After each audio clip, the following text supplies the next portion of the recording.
Assalamualaikum warahmatullahi wabarakatuh.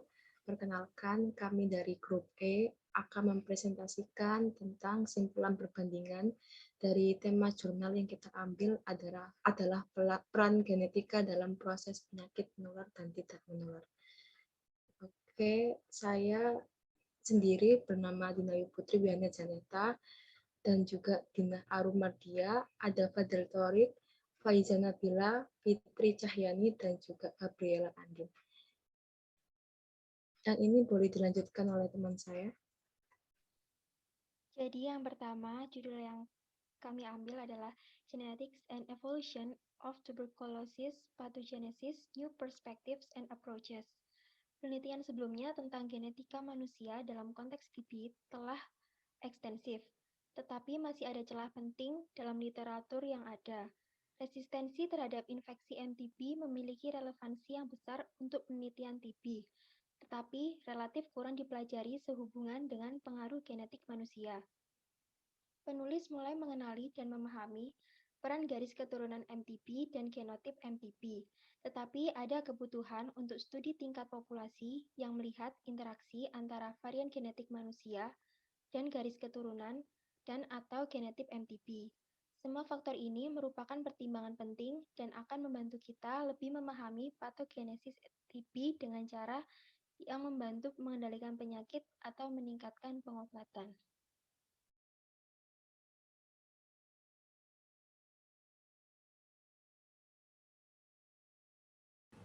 Selanjutnya, jurnal dengan judul tersebut, kesimpulannya, banyak data yang menegaskan pengaruh variasi genetik inang tentang bagaimana menjadi rentan dan merespon penyakit yang disebabkan oleh agen infeksi. Heterogenitas dalam inang dan keragaman genetik patogen, serta kesulitan dalam mencapai konsensus untuk definisi kasus penyakit masih menjadi permasalahan.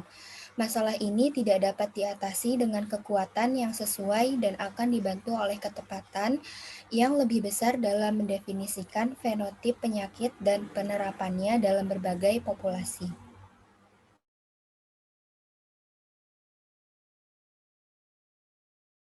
Selanjutnya, jurnal yang ketiga, ditemukan 40 gen yang terkait dengan kerentanan virus dan 21 diantaranya terkait dengan penyakit SARS-CoV parah dan COVID-19 parah yang dari beberapa dari gen tersebut terlibat dalam jalur TLR, alur cek leptin, dan aktivasi inflammasif badai sitokin. Hal tersebut dapat membuktikan bahwa genetika ada dalam proses penularan virus COVID-19, dan hasil pada penelitian ini dapat dijadikan sebagai daftar kandidat gen yang kemungkinan dapat membantu menjelaskan COVID-19 parah yang layak dimasukkan dalam panel gen dan selama meta-analisis dari varian yang berbeda dalam studi genetik inang COVID-19. Kemudian jurnal yang keempat, kesimpulannya yaitu efek antimikroba dari B. difficens dan interaksinya dengan patogen lain yang berkoloni di mukosa usus tidak didefinisikan dengan jelas. Namun demikian, studi terbatas yang dilakukan sampai saat ini telah mengungkapkan pola yang berbeda dari induksi inang dan struktur mikroba potensial yang rentan.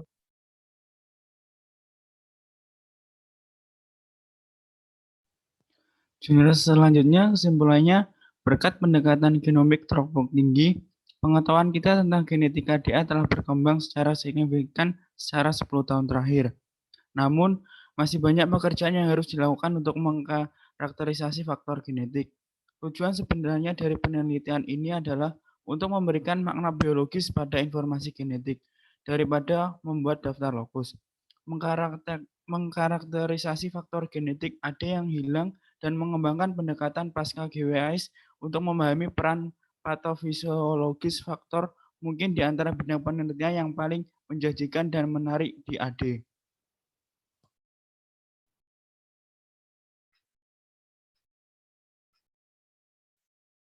Kesimpulan perbandingan pada jurnal 1, lebih ke bagian genetika dan patogenesis tuberkulosis yang membahas tentang faktor genetik yang dapat mempengaruhi resiko TB dan dapat mempengaruhi hasil lain yang terjadi terhadap MTB. dan perkembangan penyakit TB aktif.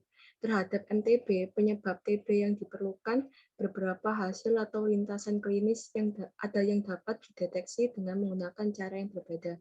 Misalnya, individu yang terinfeksi diidentifikasi dengan tuberkulin skin test atau TST. Selain itu, di jurnal 1 ini juga terdapat gambar arah panah serta tulisan mengenai perkembangan penyakit tuberkulosis, transisi dari paparan ke infeksi, kemudian perkembangan penyakit aktif, transisi dari infeksi ke keadaan laten, pemberantasan infeksi dini yang dimanifestasikan sebagai pengembalian TST atau GFT, reaktivasi penyakit setelah periode laten, dan ukuran panah sebanding dengan kemungkinan transisi. Pada jurnal 2, lebih fokus pada faktor homogenetik, mempengaruhi kerentanan penyakit menular dan memberikan pengetahuan serta wawasan baru tentang intopatogenesis, target obat potensial, stratifikasi risiko, dan respon terhadap terapi dan vaksinasi. Dalam jurnal ini, penulis menggambarkan bagaimana pemahaman tentang hubungan inang patogen berkembang melalui pendekatan holistik, menggambarkan strategi saat ini untuk menyelidiki peran variasi genetik inang dalam infeksi yang muncul pada contoh penyakit COVID-19. Pada jurnal 3 lebih fokus pada tinjauan sistematis terhadap kerentanan terhadap infeksi virus yang parah terkait dengan varian genetik dalam gen respon imun menggunakan laporan kasus dan studi. Dalam jurnal ini, penulis lebih fokus memasukkan gen berbeda yang terlibat dalam kedua fase respon imun untuk membuat daftar gen manusia dan varian genetik yang sangat mungkin terkait dengan kerentanan terhadap penyakit menular seperti COVID-19. Pada jurnal 4 berfokus temuan terbaru mengenai peran B-defensin dalam penyakit menular dan non-infeksi manusia yang relevan pada mukosa kolon. Selain itu, mengulas aspek paling signifikan dari B-defensin dan peran antimikroba dalam berbagai proses penyakit usus besar. Dan pada jurnal 5 berfokus pada upaya pemahaman proses patofisiologis penyakit Alzheimer melalui pendekatan genomik throughput, dan analisis pasca GWAS akan diperlukan untuk memahami informasi genetik tanpa terlalu berfokus pada apa yang diketahui tentang penyakit tersebut.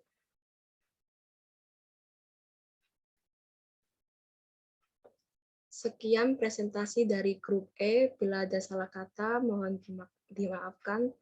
Wabillahi taufiq wal hidayah. Wassalamualaikum warahmatullahi wabarakatuh.